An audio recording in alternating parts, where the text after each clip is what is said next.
আসসালামু আলাইকুম। আমি রায়ন আহমদ, সভাপতি প্রতিষ্ঠাতা বিশ্ব মানবাধিকার রক্ষা সংঘ। আজকে মহান আল্লাহর একজন নবী হজরত ঈসা আলাইসাল্লামকে নিয়ে আপনাদের সামনে ভাষণ দিব। হজরত ঈসা আলাইসাল্লামকে খ্রিস্টান সম্প্রদায়ের মানুষেরা যীশু খ্রিস্ট নামে অভিহিত করে। আমি হজরত ঈসা আলাইসাল্লামকে ঈসা আলাইসাল্লাম হিসেবে আপনাদের সামনে বিশ্বের সকল মানুষের সামনে অভিহিত করব।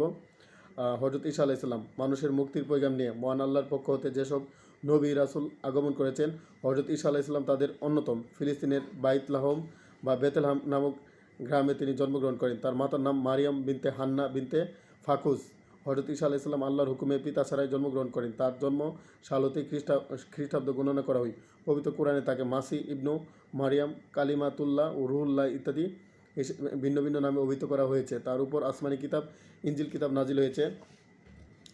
মুজিজা, আল্লাহ তাআলা তাকে মুজিজা অলৌকিক ক্ষমতা দান করেন। তিনি দোলনায় থাকা অবস্থায় বাকশক্তি লাভ করেন। আল্লাহ তাআলা মুজিজা হিসাবে তাকে মৃতকে জীবিত করা, জন্মান্ধকে চক্ষু দান করা, কুষ্ঠরোগীতে আরোগ্য করার শক্তি দান করেছিলেন। তিনি আল্লাহর হুকুমের মাটিতে তৈরি পাখিতে ফুৎকার দিয়ে জ্যান্ত বানিয়ে ফেলতেন। আল্লাহ বলেন, আমি তোমাদের জন্য মাটি দ্বারা একটি পাখির আকৃতি তৈরি করব। আল্লাহ তাতে ফুৎকার দেব, অতঃপর তাতে ফুৎকার দেব, ফলে আল্লাহর হুকুমে সেটি পাখি হয়ে যাবে।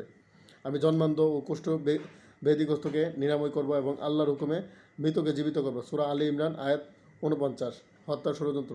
হজরত ঈসা আলাইসাল্লামকে ইহুদিদেরকে তাদের অপকর্ম হতে বাধা দিলে তারা তার উপর ক্ষিপ্ত হয় এবং তাকে অনেক কষ্ট দেয়, পাশাপাশি হত্যার ষড়যন্ত্র করে। এই হীন উদ্দেশ্যে হজরত ঈসা আলাইসাল্লাম এর গড় অবরোধ করে এবং তাকে হত্যা করার জন্য তাইতানুস নামক জৈনক নরাদমকে পাঠায়।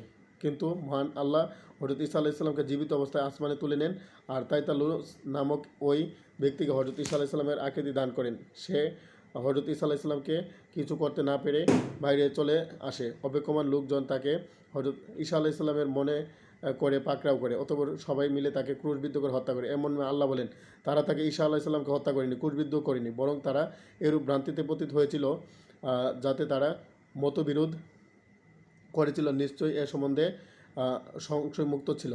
এ সম্পর্কে অনুমানের অনুসরণ ব্যতীত তাদের কোনো জ্ঞানই ছিল না। এটা নিশ্চিত যে তারা তাকে হত্যা করেনি, বরং আল্লাহ তাকে তার কাছে উঠিয়ে নিয়েছেন। আর আল্লাহ মহাপরাক্রমশালী ও প্রজ্ঞাময়। সূরা আন-নিসা আয়াত 157 থেকে 58। তাই হজরত ঈসা আলাইসাল্লামকে আল্লাহর পুত্র বলার কোনো কারণ নেই। হজরত ঈসা আলাইসাল্লাম এর জন্য আল্লাহর ক্ষমতার বহিঃপ্রকাশ। সুতরাং সকলের উচিত তার ব্যাপারে সঠিক আকীদা পোষণ করা যে তিনি আল্লাহর বান্দা ও রাসূল। তিনি স্বাভাবিকভাবে ইন্তিকাল করবেন। আমরা আল্লাহর সাথে কাউকে অংশীদার করব না এবং হজরত ঈসা আলাইসাল্লামকে আল্লাহর রাসূল হিসেবে বিশ্বাস করব।